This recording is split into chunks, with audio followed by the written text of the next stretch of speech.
Horas.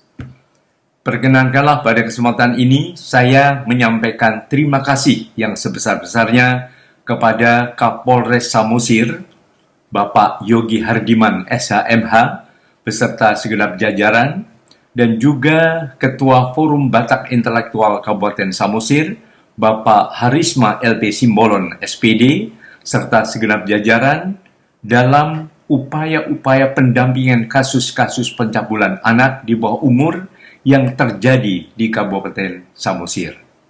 Mohon hal ini semua terus diperjuangkan, terus dilakukan dan disosialisasikan, dan juga menjaga agar generasi anak-anak bangsa Indonesia tetap dapat hidup dengan aman dan tumbuh berkembang secara lebih optimal. Polres Samosir dan Ormas FBI DPJ Samosir semakin maju dan memberikan dukungan positif bagi masyarakat Samosir. Horas, horas, horas. Terima kasih.